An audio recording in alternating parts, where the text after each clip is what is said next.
180장 하나님의 나팔 소리.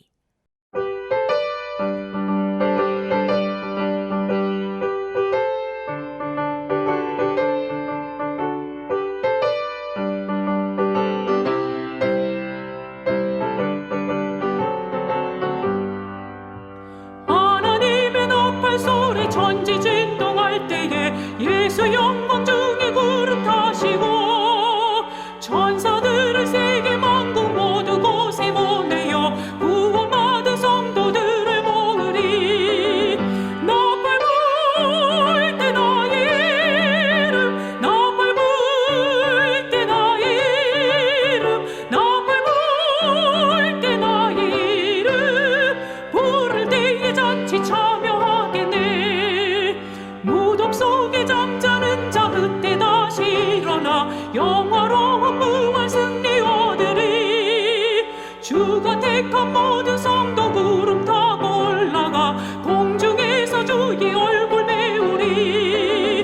나팔 불 때 나의 이름, 나팔 불 때 나의 이름, 나팔 불 때 나의 이름, 부를 때에 잔치 참여하겠네.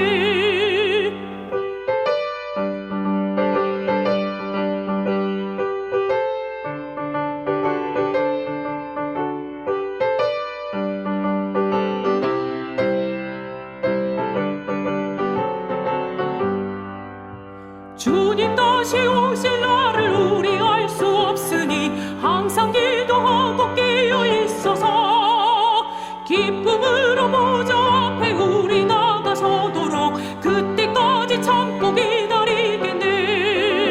나팔 불 때 나의 이름, 나팔 불 때 나의 이름, 나팔 불 때 나의 이름, 부를 때에 잔치 참여하겠네. 형제들아, 때와 시기에 관하여는 너에게 쓸 것이 없으면 주의 날이 밤에 도둑같이 이를 줄을 너희 자신이 자세히 알기 때문이라.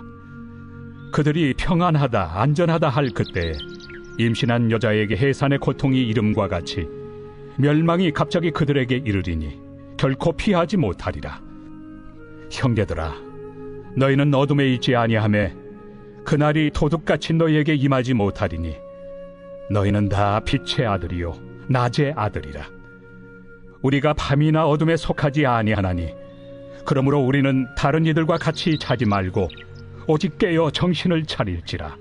자는 자들은 밤에 자고 취하는 자들은 밤에 취하되 우리는 낮에 속하였으니 정신을 차리고 믿음과 사랑의 호심경을 붙이고 구원의 소망의 투구를 쓰자. 하나님이 우리를 세우심은 노하심에 이르게 하심이 아니요 오직 우리 주 예수 그리스도로 말미암아 구원을 받게 하심이라. 예수께서 우리를 위하여 죽으사 우리로 하여금 깨어있든지 자든지 자기와 함께 살게 하려 하셨느니라. 그러므로 피차 권면하고 서로 덕을 세우기를 너희가 하는 것 같이 하라. 형제들아, 우리가 너희에게 구하노니 너희 가운데서 수고하고 주 안에서 너희를 다스리며 권하는 자들을 너희가 알고 그들의 역사로 말미암아 사랑 안에서 가장 귀히 여기며 너희끼리 화목하라. 또 형제들아, 너희를 권면하노니 게으른 자들을 권계하며 마음이 약한 자들을 격려하고 힘이 없는 자들을 붙들어주며 모든 사람에게 오래 참으라. 삼가 누가 누구에게든지 악으로 악을 갚지 말게 하고 서로 대하든지 모든 사람을 대하든지 항상 선을 따르라. 항상 기뻐하라. 쉬지 말고 기도하라. 범사에 감사하라. 이것이 그리스도 예수 안에서 너희를 향하신 하나님의 뜻이니라. 성령을 소멸하지 말며 예언을 멸시하지 말고 범사에 헤아려 좋은 것을 취하고 악은 어떤 모양이라도 버리라. 평강의 하나님이 친히 너희를 온전히 거룩하게 하시고 또 너희의 온 영과 혼과 몸이 우리 주 예수 그리스도께서 강림하실 때 흠없게 보존되기를 원하노라. 너희를 부르시는 이는 미쁘시니 그가 또한 이루시리라. 형제들아, 우리를 위하여 기도하라. 거룩하게 입맞춤으로 모든 형제에게 문안하라. 내가 주를 힘입어 너희를 명하노니 모든 형제에게 이 편지를 읽어주라. 우리 주 예수 그리스도의 은혜가 너희에게 있을지어다. 이 시간 함께 예배하시는 우리 사랑하는 성도님들의 오늘과 내일 가운데 하나님으로부터 은혜와 평강이 넘쳐나기를 축복합니다. 오늘 본문 말씀은 예수님의 재림과 관련한 내용을 담아내고 있습니다. 예수님의 재림의 때와 그 날을 성도들이 어떻게 준비해야 할지에 관하여서 가르쳐주고 있지요. 본문 1절 말씀을 보시면 형제들아 때와 시기에 관하여는 너희에게 쓸 것이 없음은 주의 날이 밤에 도둑같이 이를 줄을 너희 자신이 자세히 알기 때문이라 라고 말씀하고 있습니다. 사람들이 재림과 관련하여서 가장 궁금해하는 것은 때와 시기에 대한 부분입니다. 예수님께서 분명 재림하실 터인데 언제 재림하실지 궁금해하는 것입니다. 데살로니가 교회 안에도 이와 관련한 이슈가 있었습니다. 당시는 예수님께서 부활하시고 하늘로 승천하신 지 얼마 되지 않은 시기입니다. 그 시대를 살아가는 초대교회 성도들은 예수님께서 곧 다시 오신다고 믿었는데 그 시기를 자신이 죽기 전으로 보았던 것입니다. 그러니까 자신들의 생전에 다시 오실 것이라고 기대하고 확신하고 있었던 것이죠.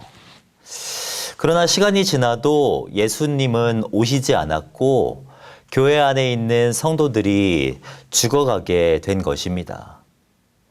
그러면서 사람들은 예수님께서 오시기는 하시는지 의심하기 시작했으며 예수님의 재림을 보지 못하고 죽은 사람들을 바라보면서 과도하게 슬퍼하거나 좌절하는 분위기가 형성된 것입니다. 그런 성도들에게 바울은 재림의 시기는 아무도 모른다고 다시금 가르치고 있는 것입니다. 예수님이 곧 다시 오신다라고 말씀하셨는데 그 곧이라고 하는 이 시기가 얼마의 기간을 의미하는지 알 수 없다라고 가르치고 있는 것이죠. 많은 사람들이 재림의 시기에 관하여서 궁금해합니다. 학자들은 성경의 수많은 묵시들을 가지고 시기에 관하여서 연구하기도 하며 이 시기에 대한 과도한 집착이 시한부 종말론과 같은 헛된 가르침을 만들어내기도 합니다. 그러나 성경은 재림의 시기는 알 수 없다라고 분명하게 가르치고 있습니다. 마태복음 24장을 보면 재림의 때에 관하여서 예수님께서 이렇게 말씀하셨습니다.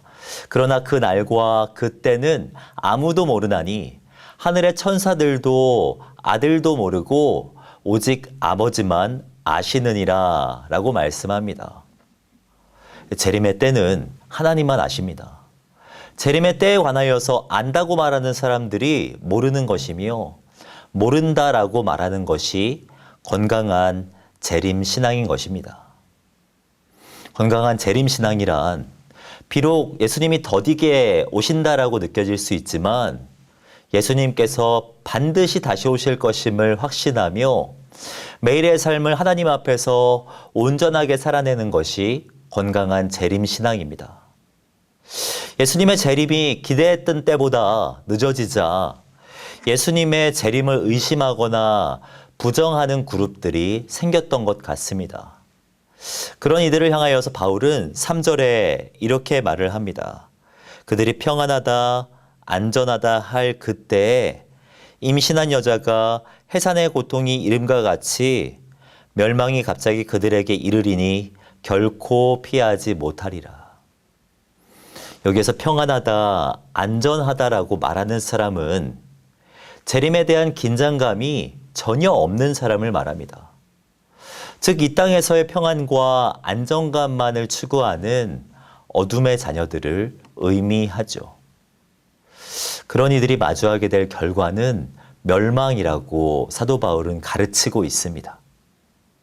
이 멸망이란 이 단어는 올레스포스라는 말로써 하나님과의 완전한 분리를 가리킵니다. 오늘 본문의 다음 장인 데살로니가 후서 1장에서 바울은 이 올레스포스라는 단어를 한 번 더 사용하는데 9절 말씀을 보시면 이런 자들은 주의 얼굴과 그의 힘의 영광을 떠나 영원한 멸망의 형벌을, 여기서 멸망의 형벌을 받으리로다 라고 말씀하고 있죠. 그러므로 이 땅에서 평안하고 안전한 사람들을 부러워할 필요는 우리는 없습니다. 그들의 평안은 헛된 평안이며 그들의 안전은 일시적인 안전이기 때문입니다. 바울은 어둠의 자녀들과 같이 흔들리지 말고 우리가 빛의 아들임을 기억하라라고 권면하고 있습니다. 본문 5절 말씀을 보시면 너희는 다 빛의 아들이요 낮의 아들이라. 우리가 밤이나 어둠에 속하지 아니하나니 그러므로 우리는 다른 이들과 같이 자지 말고 오직 깨어 정신을 차릴지라 라고 말씀하고 있습니다. 건강한 재림신앙은 예수님의 재림의 시기만을 주목하고 아무것도 하지 않는 것이 아닙니다. 반대로 어둠의 자녀들과 같이 이 땅에서의 평안과 안전만을 추구하며 살아가는 것도 아닙니다. 마태복음 25장에서 등장하는 지혜로운 5 처녀와 같이 정신을 차리고 깨어서 매일의 삶을 바르게 살아가는 것. 그것이 바로 건강한 재림 신앙인 것입니다. 요한 웨슬리라고 하는 신학자를 아실 것입니다. 감리교회 창시자인데요. 누군가 그에게 와서 오늘이 마지막 날이라면 무엇을 하시겠습니까? 라고 질문했다고 합니다. 오늘이 마지막 날이라면 한 그루의 사과나무를 심겠습니다. 라는 멋진 고백이나 사랑하는 가족과 함께 시간을 보내겠습니다. 복음을 증거하기 위해 지금 당장 나서겠습니다. 라는 이런 답변들이 예상되는 상황인 것이죠. 그러나 이 요한 웨슬리는 담담하게 이렇게 말을 했습니다. 저는 그냥 어제 했던 일을 오늘도 동일하게 하겠습니다. 라고 말입니다. 웨슬리에게 재림의 때는 특별한 날이 아니었습니다. 그는 매일매일이 마지막 날이라고 생각하며 최선을 다해 그리고 최대한 바르게 살아가려고 항상 노력했던 것입니다. 이것이 건강한 재림신앙의 모습이라고 할 수 있습니다. 우리 또한 예수님의 재림을 준비해야 합니다. 그러나 그 준비는 단순히 기다리는 것을 의미하지 않습니다. 우리는 바울이 재림에 관한 가르침을 담은 오늘 본문을 어떻게 마무리하고 있는지를 주목할 필요가 있습니다. 12절 이하를 보면 바울은 데살로니가 교회를 향한 첫 번째 편지를 마무리하며 삶의 구체적인 권면들을 하고 있는 것을 볼 수가 있습니다. 14절을 보면 사랑 안에서 가장 귀히 여기며 너희끼리 화목하라 라고 말씀합니다. 15절을 보면 또 형제들아 너희를 권면하노니 게으른 자들을 권계하며 마음이 악한 자들을 격려하고 힘이 없는 자들을 붙들어주며 모든 사람에게 오래 참으라 라고 말씀하고 있습니다. 그리고 16절 말씀을 보면 우리가 너무나도 잘 아는 말씀이 기록되어 있습니다. 항상 기뻐하라, 쉬지 말고 기도하라, 범사에 감사하라. 이것이 그리스도 예수 안에서 너희를 향하신 하나님의 뜻이니라 라고 말씀하고 있죠. 바울이 재림에 관한 메시지를 마무리하며 삶의 구체적인 권면들을 하는 것은 건강한 재림신앙이 어떠한 극단적인 태도나 모습이 아니라는 것을 우리에게 가르쳐 주는 것입니다. 모든 것을 다 팔고 주님만을 기다리는 것, 모든 것을 포기하고 주님 오실 날만을 고대하는 것이 아니라 삶의 자리에서 성도다운 삶을 살아가는 것이 건강한 재림신앙임을 우리에게 가르쳐주고 있는 것이죠. 우리는 가능하면 모든 사람과 화평을 이루어야 합니다. 피스메이커의 삶을 살아가야 합니다. 왜냐하면 주님께서 다시 오실 것이기 때문입니다. 서로 권면하며 삶의 현장에서 부지런히 일을 하며 나아가야 합니다. 왜냐하면 주님 날이 멀지 않았기 때문입니다. 오늘을 하나님의 뜻대로 반듯하게 살아내야 합니다. 왜냐하면 주님의 때와 시기에 관하여는 아무도 모르기 때문입니다. 때와 시기에 관하여 알지 못하는 것이 누군가에게는 시험의 요소가 되지만 우리 성도들에게는 새로운 동력을 얻게 하는 요소가 됩니다. 주님의 재림이 우리들에게 바르게 살아갈 동력과 환난 중에서도 감사하고 기뻐할 수 있는 능력을 허락하는 것입니다. 사랑하는 성도 여러분, 주님은 반드시 다시 오십니다. 곧 다시 오셔서 우리를 주님의 품으로 인도하실 것입니다. 그날을 고대하며 오늘을 건강하게 살아내시기를 바랍니다. 그날을 주목하며 오늘을 살아가 주님 앞에 섰을 그때 착하고 충성된 종이었다라고 칭찬받는 저와 성도님들이 되시기를 주님의 이름으로 축복합니다. 기도하겠습니다. 사랑과 은혜가 충만하신 하나님 감사드립니다. 우리를 빛의 자녀들이요 낮의 자녀들이 되게 하여 주신 은혜에 감사드립니다. 주님 다시 오실 날을 알 수 없으니 항상 기도하고 깨어있는 우리들이 되게 하여 주시옵소서. 날마다 주님을 기대하며 기대하기 때문에 온전한 삶을 살아내는 우리들이 되게 하여 주시옵소서. 그리스도의 부활과 재림이 우리의 삶 속에 지식으로만 머물지 않기를 원합니다. 능력으로 역사하게 하여 주시옵소서. 그리스도의 부활 때문에 기뻐하고 부활 때문에 감사하며 주님 다시 오신다는 그 사실 때문에 하나님의 뜻에 청종하는 우리들이 되게 하여 주시옵소서. 그렇게 인도하실 주님을 기대하오며 이 모든 말씀 주 예수 그리스도의 이름으로 기도하오며 지금은 우리 주 예수 그리스도의 은혜와 하나님의 무한하신 사랑과 성령님의 교통하심이 이 시간 함께 예배하시는 우리 사랑하는 성도님들의 머리 위에 가정과 교회 위에 지금으로부터 영원까지 함께 있을지어다. 아멘.